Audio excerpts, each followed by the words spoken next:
Hello and welcome back to Let's Play Splatoon 2. I'm Saber. In this episode, we're starting with Octo Commander Fortress, Child of the Battlefield. And it's a Sheldon request, so let's go see what we have to use. And it's the Slosher. Oh boy, I wish I was sloshed right now. It would make video editing a bit easier. Actually, like I said in the For the Frog the Bells Toll Let's Play, I don't actually drink. There is the odd time at a family gathering where I'll have one, but I've only actually been explicitly drunk once, to my knowledge.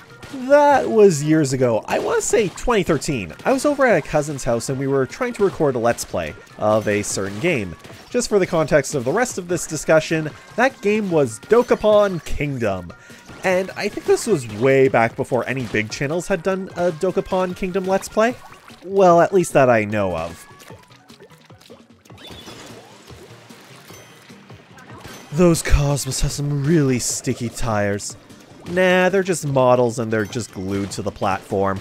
Anyways, that attempt at a Dokapon Kingdom Let's Play.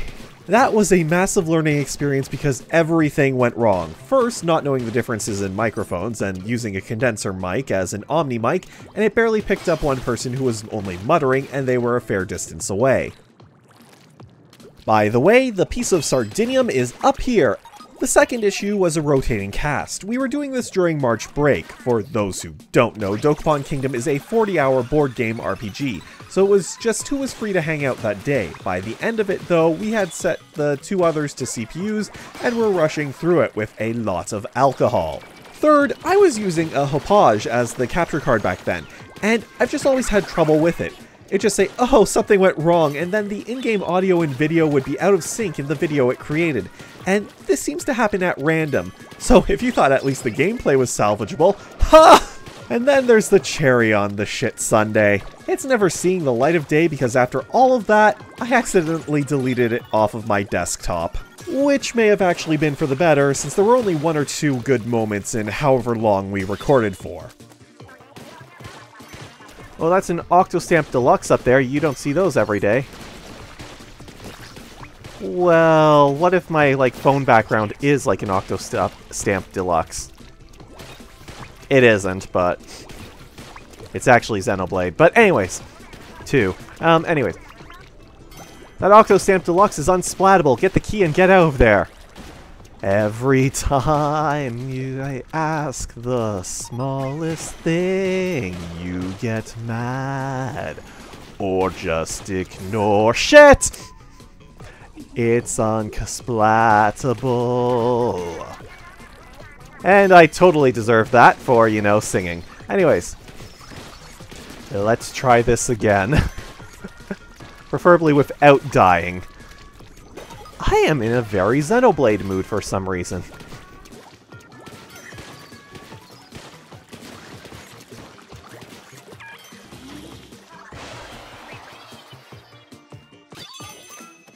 Final checkpoint? I always hate these final checkpoints where you don't have a collectible and you're wondering if you missed something. The real answer is, no, I didn't. And the Sunken Scroll is actually just right here. But still, that's unnecessary anxiety right there. Hey, that seems like a really bad way to paint model cars. Surely there's a better way than using a Gatling paint gun. Just saying. Not to mention you're only painting one side. Just saying. Don't let your guard down. It's never gonna be down. Come on. These guys can't do squat to me. But apparently missing jumps can. Way to go, Agent 4. Shh.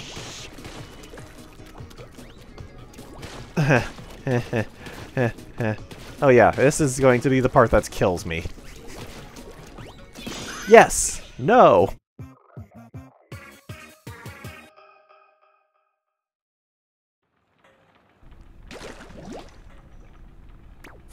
And let's see our Sunken Scroll.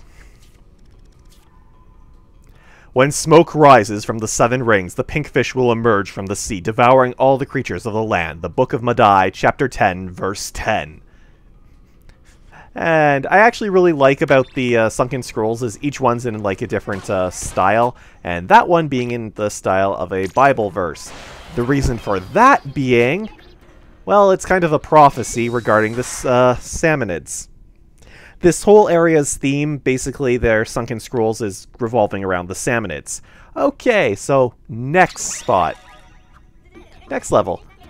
I could really use some more data on this weapon. A hero charger level. Oh god. Towering heights. Climb and slide. Shit. Okay. So this is the obligatory I hate the charger disclaimer. That happens every single video that I have to use a charger, so yay. On a completely unrelated note, I hate my phone charger right now. You, overshot the Zapfish a bit. No biggie, though. Yeah, sorry, Marie, no speed strats here. But back to my phone. Well, it's more my battery than the charger, but Basically, had the phone for 3 years, so the battery's kind of going now and doesn't really hold very good of a charge. Hooray. You broke my armor. And now you're dead. And now I have new armor.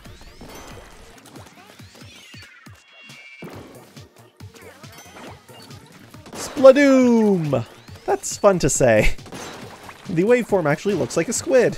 And just like most charger levels, I don't know what to talk about because, yeah. Actually, what was the name of the charger in the Splatoon manga? Was that, glasses? Actually, I went and checked, and it was headphones, and the other in S4 was skull. The naming convention in the Splatoon manga is a clothing item that they wear. So the main character is Goggles, because he wears goggles, which I wonder, were they born with these clothing items on, or is it just a codename that they refer to each other casually? But the Splatoon manga is a fun read. It's a gag manga that clearly targets kids. It's about a group of friends fighting turf wars and their rather unorthodox fighting methods. But the reason I bring up the Splatoon manga is it's time to talk about the Koro Koro gear. There is currently 3 sets of clothing that is only available in the Japanese version of the game. Unfortunately, much like the Amiibo gear, you can't get them through merch. I'm pretty sure that you can get them in the North American and European versions of Splatoon 2 through hacking, but obviously do at your own risk, and I don't know if that's a bannable offense on Nintendo Online. However, they are viewable due to compatibility reasons, but they are otherwise inaccessible. But they are the Emperor gear, the Spy gear, and the Mecha gear. The Mecha gear was actually a contest winner for designing your own Splatoon clothing, and they are promotional items for Koro Koro Comic, the magazine that the Splatoon manga runs in. But the very quick version for why it is only available to Japanese copies of the game is that the Japanese version of Splatoon 2 is recognized as a different game, with a different internal ID, and that the codes for these items can only be redeemed on the Japanese eShop for the Japanese version of the game, so you can't import them unless you have a Japanese copy of the game. And despite the manga being licensed and published in North America by Viz Media, we just haven't gotten it. And I look at this the same way I look at event Pokemon. I think it's bullshit. It's content that's locked away for stupid reasons, and even if it is a promotional item, I think we should still be able to get it if we buy the manga. By the way, here's the Sunken Scroll. But yeah, event Pokemon and their initial availability in Canada has left me very sour about this practice. We had access to the Nintendo Power contests for Mew and Celebi, the Eon ticket for the e-reader from Nintendo Power for Ruby Sapphire, and the Jirachi bonus disc from Coliseum, but we didn't get any of that was distributed at specific stores like GameStop and Toys R Us until the shiny Raikou, Entei, and Suicune at the end of Gen 4 for the Zoroark movie. So yeah, I have rather strong feelings about content being locked away because of that. I guess back to Splatoon 2. Oh, come on, Octoslobs, I was having a moment there. Oh, were you saying something there, Marie? Sorry, I was ranting about Pokemon for some reason. It's raining baddies. Hallelujah? I didn't know you were a weather girl, Marie. Actually, on that note, how does rain work in universe if they dissolve in water? Is it a not high enough concentration to do much, or is even a small bit of rain enough to melt them and keep them indoors? That's actually kind of incredibly terrifying when I think about it. Eat it. No, I thought that Sardinium was made of metal. Shit. I did not want to do that, I did not want to do that, I did not want to do that. Wow, how did you not see that? So, if you actually get the sponge all the way up and stay perfectly still, you can hide from the snipers. As you can see, the sprinklers don't actually cause enough damage to be an issue with either losing the sponge or your health.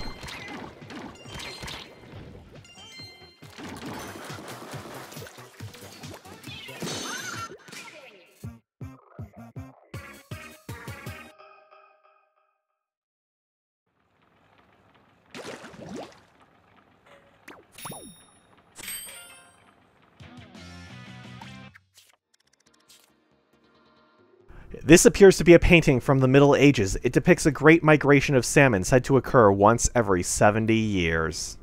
So yeah, those are the in-game lore reasons for why we do Salmon Run. If you don't, the overpopulation of salmonids causes the apocalypse. Isn't Splatoon wonderful? Anyways, that's it for this video. Thank you for watching, and I hope to see you again.